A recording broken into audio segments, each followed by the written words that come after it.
예, 반갑습니다. 시간이 되었으므로 수요 말씀 나눔 함께 하도록 하겠습니다. 다 같이 기도하겠습니다. 사랑의 하나님 아버지, 우리의 존재가 예수 그리스도를 통한 하나님의 말씀 없이는 존재할 수 없음을 오늘 하루도, 지금 이 순간도 주님께서 말씀하십니다. 주님, 저희는 말씀 없으면 갈 바를 알지 못하는 그런 불쌍한 영혼들입니다. 하지만 주님, 친히 하나님의 아들 예수 그리스도가 말씀이 육신이 되어 이 땅에 오시고 우리를 위하여 죽고 다시 사심의 놀라운 구속의 은혜로 말미암아 우리에게 예수 그리스도 즉 말씀을 계시하셨습니다. 계시된 그 말씀으로 말미암아 우리가 날마다 새 영으로서, 새 사람으로서, 새로운 존재로서 지금 이 순간을 앞으로를 살게 하여 주시옵고, 앞으로를 살아갈 때 사단 마귀의 속임과 사단 마귀의 계략과 그런 모략에 속지 않고 말씀을 따라 우리가 당당히 주의 길을 가는 우리가 되게 하여 주시옵소서. 그 길을 갈 때 정말 데살로니가 교회의 성도들과 같이 누군가 우리를 볼 때 믿음의 사역과 사랑의 수고와 소망의 인내를 볼 수 있었던 것처럼 우리의 삶을 통하여도 앞으로 우리의 삶을 통하여 믿음, 사랑, 그 소망이 우리의 삶 가운데 흘러 넘치게 하여 주시옵고, 우리가 이 세상을 살아나가는 데 있어서 두려움과 걱정함과 부자유함이 아니라 당당하고 자유함을 얻는 그런 하나님의 자녀로서 주님이 오실 그날까지 우리가 한 점도 부끄러움 없는 그런 거룩한 자로서 주 앞에 서는 그런 자로 완성시켜가 주시옵소서. 우리 스스로를 보면 너무나 부끄럽고 지금 했던 이런 모든 기도와 이 말씀을 대하는 태도가 주 앞에서 당당히 서지 못하는 그런 부끄러운 자의 모습입니다. 하지만 우리 안에 역사하신 예수 그리스도로 말미암아 우리는 거듭났고 구원받은 자로서 성화의 삶을 살아가는 자로서 주 앞에 당당하고 이 세상을 이기는 믿음을 갖고 살아가게 하여 주시옵소서. 주님께서 그렇게 역사하실 줄 믿습니다. 감사하며 예수 그리스도 이름으로 기도드렸습니다. 아멘. 오늘 함께 나눌 말씀은 데살로니가전서 4장 말씀입니다. 데살로니가전서 4장 13절에서 18절 말씀입니다. 몇 주에 걸쳐서 계속 데살로니가전서 말씀을 나누는데요. 참 주님이 주시는 은혜가 큽니다. 오늘도 그 은혜를 맛보는 저와 여러분들이 되기를 소망합니다. 데살로니가전서 4장 13절에서 18절입니다. 함께 읽겠습니다. 형제들아, 자는 자들에 관하여는 너희가 알지 못함을 우리가 원치 아니하노니 이는 소망 없는 다른 이와 같이 슬퍼하지 않게 하려 함이라. 우리가 예수에 죽었다가 다시 사심을 믿을진대 이와 같이 예수 안에서 자는 자들도 하나님이 저와 함께 데리고 오시리라. 우리가 주의 말씀으로 너희에게 이것을 말하노니 주 강림하실 때까지 우리 살아남아 있는 자도 자는 자보다 결단코 앞서지 못하리라. 주께서 호령과 천사장의 소리와 하나님의 나팔로 친히 하늘로 쫓아 강림하시리니 그리스도 안에서 죽은 자들이 먼저 일어나고 그 후에 우리 살아남은 자도 저희와 함께 구름 속에 끌어올려 공중에서 주를 영접하게 하시리니 그리하여 우리가 항상 주와 함께 있으리라. 그러므로 이 여러 말로 서로 위로하라. 아멘. 우리가 살전 1장부터 계속 나누었던 바는요, 바울이 데살로니가 교회의 성도들을 볼 때마다 믿음의 사역과 사랑의 수고와 소망의 인내가 흘러넘친다, 그것을 기억한다라고 하고 있습니다. 그래서 3장까지는 바울이 문안 인사를 하면서 그들의 믿음이 어디에 있는지를 분명히 했습니다. 그래서 그 믿음을 통하여 그들이 살아나가는 바를 믿음의 사역이라고 표현했고요. 그 자세한 사역의 모습들은 사랑의 모습들인데 그 사랑은 수고하는 모습으로 이어진다라고 말하고 있어요. 수고는 무엇입니까? 결국은 내가 죽고 내가 철저히 부인되고 예수가 사심으로써 우리 몸된 형제들과 서로 사랑할 수 있게 된다라는 거예요. 또한 그 사랑의 향기를 믿지 않는 영혼들에게 풍기게 된다라는 것이죠. 그리고 이제 오늘 말씀부터 쭉 이어질 텐데요. 이제 소망의 인내를 보았다 라는 말씀을 좀 자세히 함께 살펴보고자 합니다. 역시나 데살로니가 교회 성도들은 아직 그 신앙의 길을 잘 가고 있지만 어린아이와 같은 신앙의 모습이었어요. 그래서 바울은 부모된 영적 아비된 심정으로 데살로니가 교회를 항상 생각하고 그들을 위해 기도하고 그리고 실제 편지를 쓰면서 그들을 권면하고 위로하였습니다. 또한 말로만 하는 것이 아니라 누구를 보냈죠? 디모데와 형제를 보내요. 그 교회를 굳건하게 하고 그들의 어떤 알아야 될 소식이 있다면 전해 들었습니다. 근데 그들에게 들려왔던 하나의 또 소식이 있었는데 이 소식을 듣고 바울은 정말 자녀에게 부모가 꼭 해주고 싶은 말이 있는 것처럼 그 말을 편지에 담았던 거예요. 그 내용이 13절부터 18절 내용에 기록되어 있어요. 정말 저도 자녀를 키우지만 부모된 모습으로서 자녀가 내가 살아온 어떤 경험과 살아온 어떤 지식으로 자녀는 이렇게 되면 안 됐으면 좋겠다. 자녀가 이 방향으로 갔으면 좋겠다라는 그런 마음들이 있어요. 생각들이 있어요. 물론 우리 인간은 우리 다들 부모들은 아직 인간이기 때문에 그 생각이 때론 인간적인 생각일 때도 있고 때로는 정말 지혜가 담겨 있는 그런 생각일 때도 있겠지만 불완전해요. 그래서 그런 얘기를 들었을 때 자녀들은 불완전한 얘기를 들었을 때 그 말을 튕겨내기도 하고요. 수용하기도 하는 그런 여러 모습들이 있는데 오늘 바울이 정말 영적 아비된 그 바울이 데살로니가 교회 성도들에게 하는 그 말씀은 인간적이지 않고 불완전하지 않았어요. 완전한 말씀이었어요. 그것이 어떻게 가능했을까요? 그것은 바로 바울과 데살로니가 교회 성도들이 예수 그리스도를 머리 삼은 지체였기 때문이에요. 그래서 13절 시작을 이렇게 말하고 있어요. 그들에게 정말 귀한 하나님의 말씀을 전하면서 관계를 분명히 합니다. 형제들아. 바울과 데살로니가 교회의 성도들은 형제였어요. 바울은 아무리 그들이 영적 수준이 자기보다 낮기 때문에 그들을 깔보거나 천대하지 않았어요.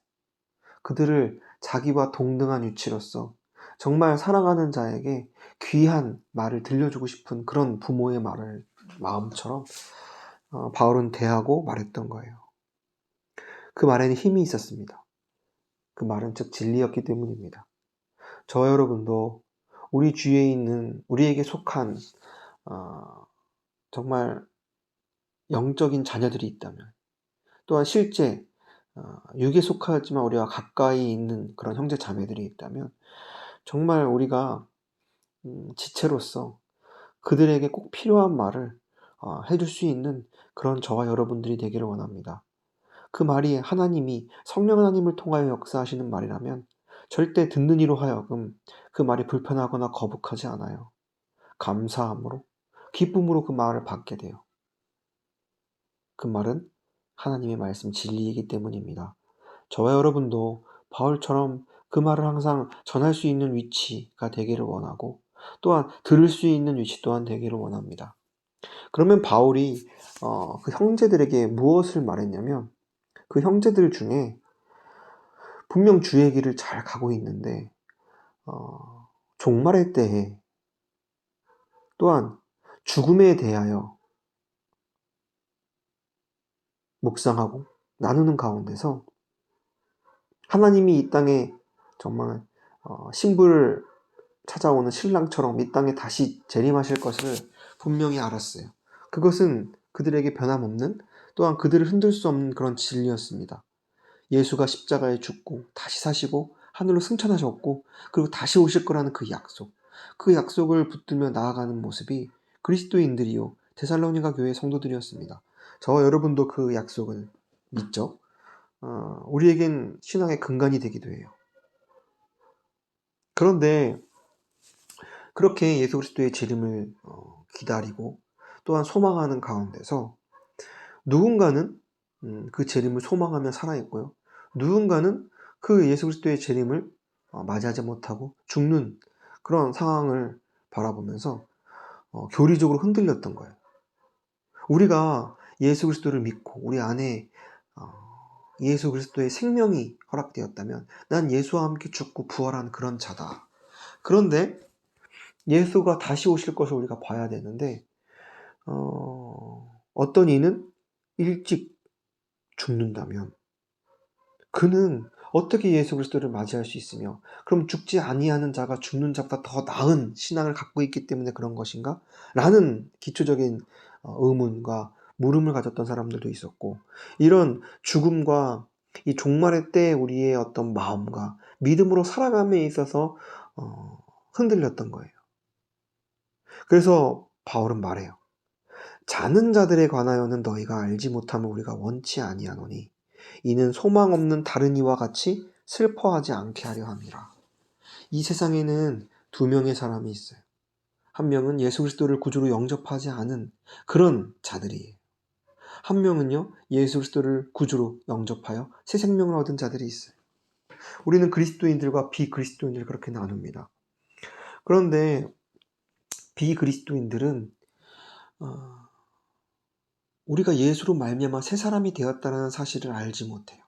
그 사실을 깨닫지 못해서 여전히 속으면서 세상에 속한 자로, 더 정확히 말하면 육에 속한 자로 살아가게 돼요. 그래서 육에 속한 자로 살아갈 때 이 사람은 육이 전부이기 때문에 내가 보고 느끼고 만지고 경험하는 것만이 실제이고 그것이 전부이기 때문에 내가 주인 되고 내가 바라보고 내가 느끼는 삶이 다예요. 그렇기 때문에 이 몸이, 이 육이 죽으면 사람은 끝이라고 생각해요. 그렇지만 그리스도인들의 죽음은 어떤 의미입니까? 비그리스도인들의 죽음은 단순히 육이 죽는 것을 죽음이라고 말하죠. 그런데 우리 그리스도인들의 죽음은 달라요. 우리는 이미 예수 그리스도와 함께 십자가에 못 박혀 죽은 자예요. 왜 죽었습니까? 우리는 태어날 때부터 죄를 입고 태어나요. 죄를 가지고 태어나요. 죄인이에요. 근데 그 죄인으로서 살아가는 결국은 무엇이죠? 죄의 삭슨? 사망이다. 우리는 살아가면서 그것을 깨달았어요.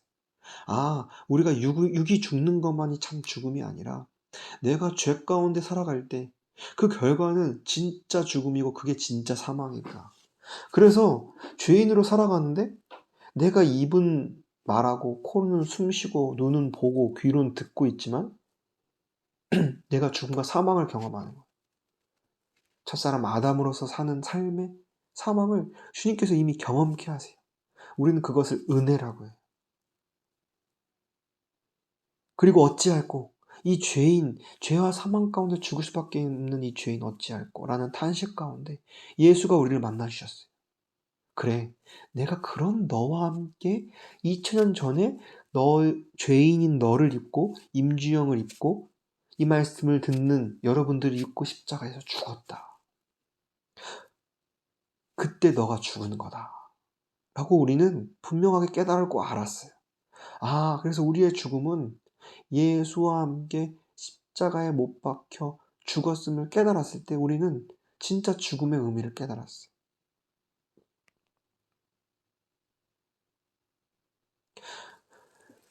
그래서 우리는 죽었습니다. 그 전에는 살아있는 것처럼 보이지만 다 결국은 죽음의 무덤으로 가는 모습일 뿐이지 정말 살아있는 꽃송이처럼 보이지만 뿌리가 꺾여버린, 잘려버린 그런 식물인 것처럼 우리도 죄와 사망의 결과라면 죄인의 모습을 하면 우리는 죽음 수밖에 없는 그런 자들이에요. 근데 예수와 함께 우리가 죽었다는 사실을 깨달았고 거기서 끝나면 비극이죠. 하지만 그 예수가 3일 만에 다시 사심으로써 저와 여러분들과 함께 다시 사심으로써 우리는 부활을 경험했고 지금 경험하고 있고 앞으로 계속 경험할 그런 이미 시작되었지만 아직 완성되지 않는 그 오묘하고 깊은 진리 가운데 살아가는 그런 저와 여러분들이에요. 그래서 우리는 실제적인 육신의 기능이 다하고 죽는 죽음을 뭐라고 합니까? 우리는 잔다라고 표현해요. 우리가 잠자는 사람을 생각해 봅시다. 누군가 분명히 자고 있다면 분명한 한 가지의 사실이 있어요. 그것은 무엇입니까? 자는 시간이 1시간이고 2시간이고 하루가 될지언정 결국은 깨게 돼 있어요. 그렇게 우리 그리스도인들을 자는 자들이라고 말해요. 그래서 저도 한국에 있을 때 선배 목사님들과 함께 장례식장에 방문하고 기도할 때 그 멘트를 많이 해요. 주님, 우리는 잠자는 모습으로 죽음을 맞이합니다.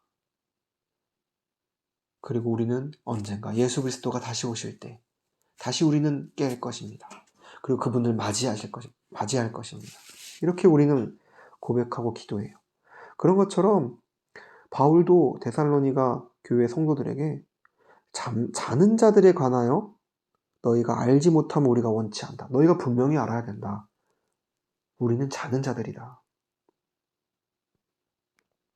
그렇기 때문에 우리가 결국은 누구나 죽는데 그 죽음은 결국은 잠자는 것이고 그 죽는 시간은 각자 다 다르지만 그리고 그 중에 예수 그리스도가 오실 때는 우리가 언젠지 알지 못하지만 결국은 우리는 소망 없는 다른 이와 같이 이 죽음을 슬퍼함으로 맞이하지 않는다라는 거예요. 왜요? 우린 다시 일어날 것이니까. 그래서 우리 성경에 보면은 나사로와 같은 그런 형제를 바라볼 때도 분명히 주님이 죽음에 대해서 그리스도인의 죽음에 대해서 잠자는 것으로 말씀하시고 우리에게 그 모습을 이미 보여주셨어요. 스데반을 통하여서도 말이죠. 스데반을 통하여서도 그의 죽음을 뭐라고 표현해요? 자는 것이라고 표현해요. 그 이외의 많은 말씀들이 우리 그리스도인들은 죽음을 이미 겪었기 때문에 우리는 죽지 않고 잔다라고 분명하게 표현하고 있는 구절들이 많아요. 그래서 우리는 죽음을 맞이할 때 바라볼 때 슬퍼할 수가 없어요. 소망 없는 자들이나 슬퍼하죠. 죽음은 끝이기 때문에. 하지만 누가 우리가 잠자는 사람을 앞에다 놓고 우는 사람이 어디 있습니까? 잠자는 모습을 보면서 그가 생명을 다하였다. 그의 인생이 끝났다. 라고 외치며 우는 사람이 누가 있냐 말입니다. 그는 언제나 일어날 것이, 깰 것이. 그래서 바울은 정말 이 데살로니가 교회의 형제 자매들 중에 혹여나 이 죽음의 의미를 잘못 알고 또한 이 죽음에 있어서의 시기 또한 그 시기 가운데 예수 그리스도가 오시는 그 교리에 흔들리는 그들 자들 가운데서 그 부분은 뒤에 나누겠지만 먼저는 죽음의 의미를 분명히 하고 있는 이것은 저의 말이 아니라 14절에 우리가 믿음 위에 섰을 때 우리가 모두 공감할 수 있고 아멘으로 화답할 수 있는 근간이 있기 때문에 우리는 이런 말을 할 수 있는 것입니다. 14절에 이렇게 말하고 있어요. 우리가 예수의 죽었다가 다시 사심을 믿을진대. 이것이 우리의 죽음을 대하는 신앙의 근간이에요. 우리는 예수와 함께 이미 죽었어요. 그런데 죽음에서 끝난 것이 아니라 다시 살았어요. 예수와. 새 생명을, 새 영을 갖게 되었어요. 우린 그것을 믿어요. 그 믿음으로 우리는 죽음을 더 이상 소망 없는 자들과 같이 두려워하며 슬퍼하지 않게 된다는 거예요. 오늘 저와 여러분들 혹시나 이 말씀을 듣는 모든 영혼들 가운데 죽음에 대해서 두려워하거나 슬퍼하는 자가 있다면, 나의 죽음, 내가 사랑하는 사람의 죽음에 대해서 슬퍼하는 경우가 있다면, 우리가 예수 안에 있다면, 우리가 그 믿음 위에 서 있다면 더 이상 소망 없는 다른 이들처럼 슬퍼하거나 두려워하지 않기를 주님의 이름으로 축원합니다. 근데 우리가 이 믿음 위에 있지 않으면 자꾸 두렵게 돼요. 더 우리가 이 믿음으로 굳게 서기 위하여 우리에게 허락하는 병마와 아픔과 고통과 시련을 통해서 자꾸 사단 마귀는 이 죽음을 두렵게 해요. 또한 소망이 없는 자로서 우리를 자꾸 속여요. 근데 그럴 때마다 우리는 어디 위에 서야 한다라고요? 예수의 죽었다가 다시 사심을 믿는 그 믿음 위에 서야 한다라는 것입니다. 그리고 두 번째, 이 죽음에 대해서 분명히 바울이 말하고, 또한 예수 그리스도의 다시 오심, 또한 우리가 공중에서 그분을 만남에 있어서의 시점에 대해서 바울이 분명히 그들에게 말하고자 하는 부분이 있었습니다. 보니까 예수 안에서 자는 자들도 하나님이 저와 함께 데리러 오시리라. 자는 자들이 분명히 깬다라는 말씀이죠. 그들과 함께 데리러 오신대요. 우리가 주의 말씀으로 너희에게 이것을 말하노니 주 강림하실 때까지 우리 살아남아 있는 자도 자는 자보다 결단코 앞서지 못하리라. 아멘. 정말 이 말씀은 참 우리에게 위로가 돼요. 왜냐하면 우리가 이제 예수 그리스도를 구주로 영접했어요. 그리고 우리가 날마다 나는 죽고 예수가 사는 성화의 삶을 살아가게 돼요.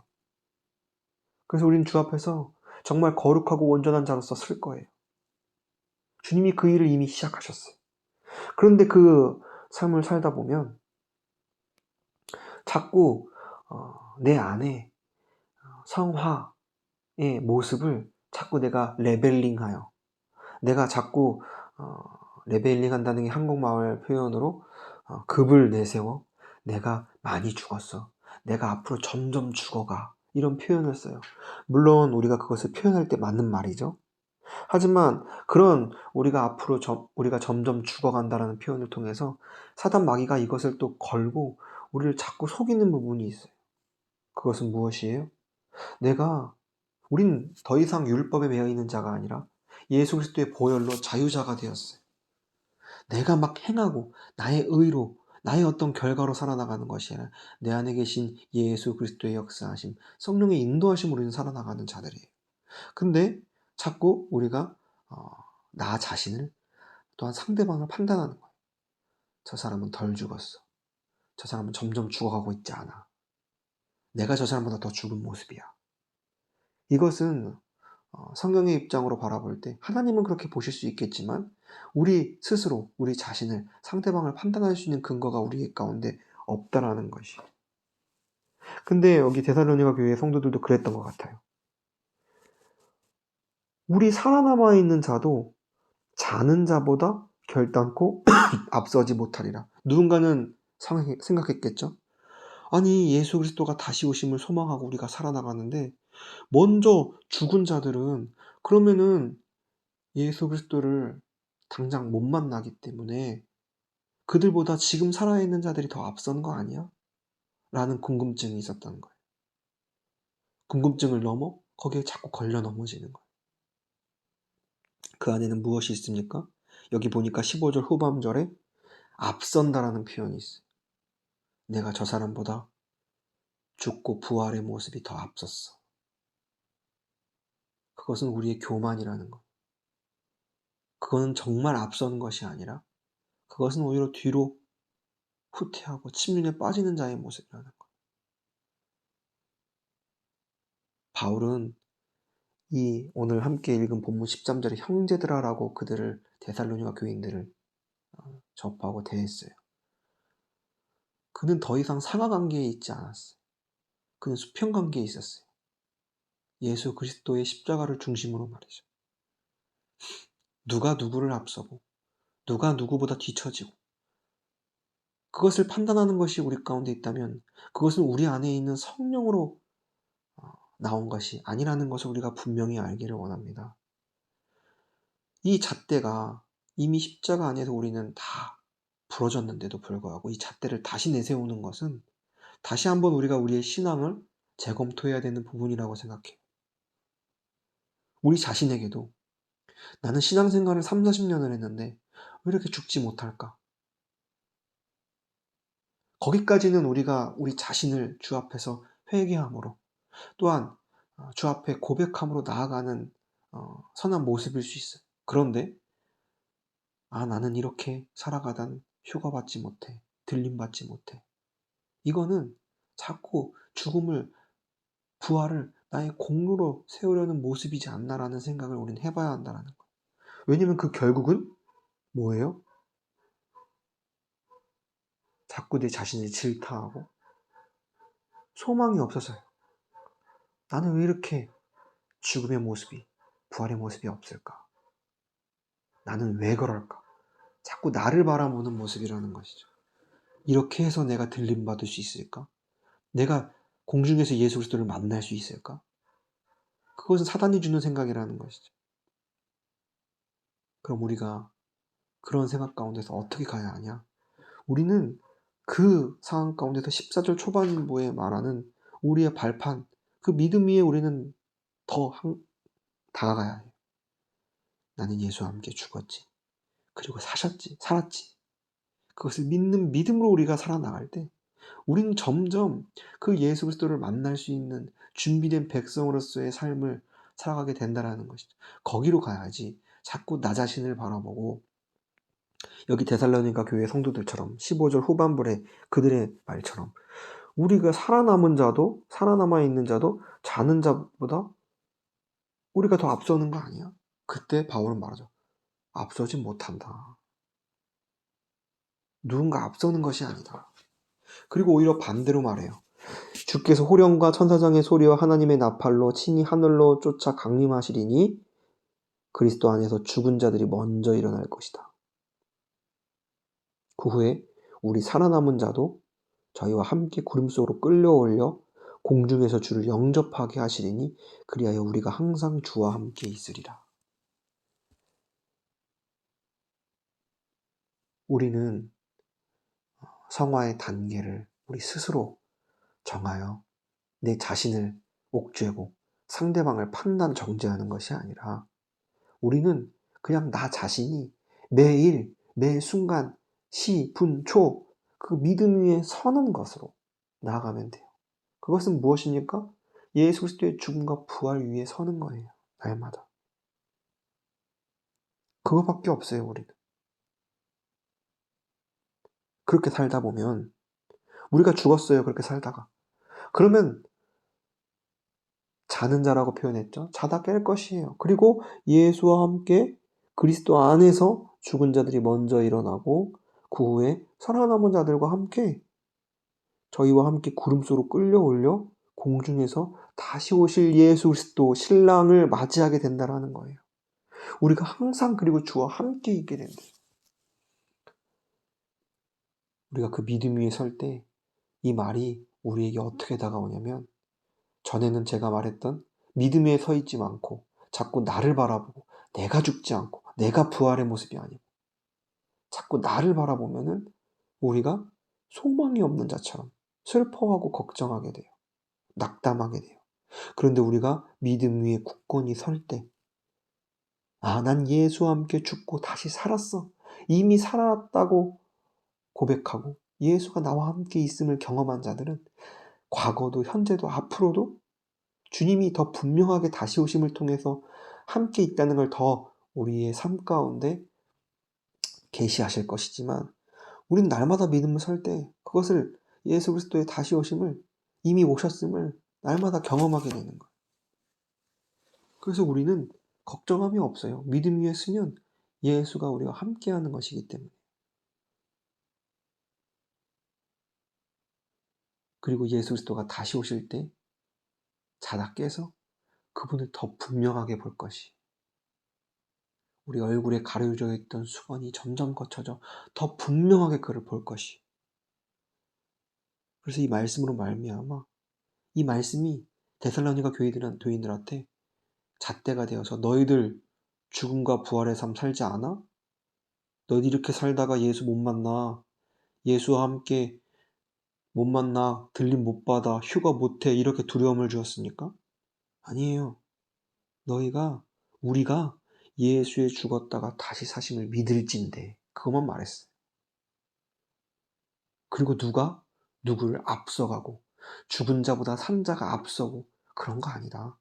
우린 날마다 그냥 믿음 위에 서 있을 뿐이다. 그렇게 되면 죽었다면 다시 살아서 그분과 함께 올 것이고 살아있다면 들림받아 공중에서 그분을 만나게 될 것이다. 그래서 18절에 이 말씀이 어떤 모습으로 정리되나요? 그러므로 이 여러 말로 서로 위로하라. 위로의 말씀이라는 것. 아멘, 아멘. 저도 이 말씀을 묵상하기 전에 우리가 성화의 삶을 살아나갈 때 우리가 온전한 자로 정말 기름등불을 준비한 신부처럼 성령을 준비한 신부처럼 거룩함으로 그분을 만날 때 나의 모습을 바라보면 자꾸 실패하고 넘어지고 부족한 저의 모습만 보여요. 이게 성화의 삶을 살아가는 사람의 모습이야? 이게 죽은 자야? 이게 부활한 자야? 이게 산 자야? 만약에 당장 내일 예수 그리스도가 오실 때 내가 들림받을 수 있을까? 나를 바라보면요. 소망이 없어요. 슬픔이고 걱정이.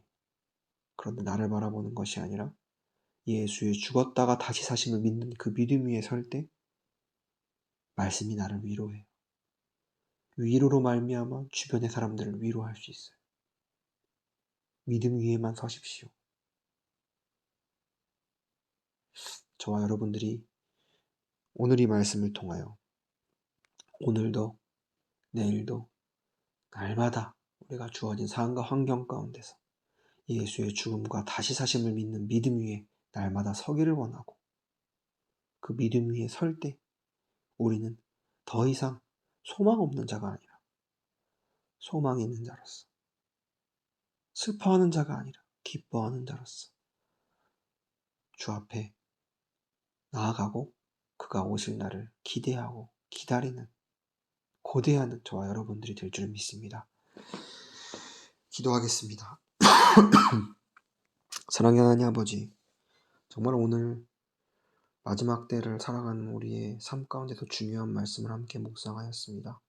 죽음이 무엇인지, 예수 그리스도가 다시 오시는 상황 가운데서 우리가 취해야 할 자세는 즉 믿음에 서 있는 모습이면 우리가 더 굳건히 고백하고 나아가오니 주님께서 붙들어 주시옵소서.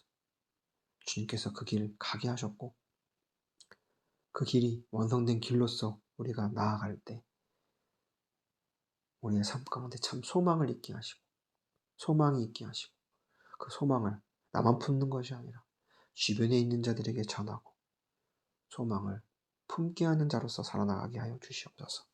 감사하며 예수 그리스도 이름으로 기도드렸습니다. 아멘.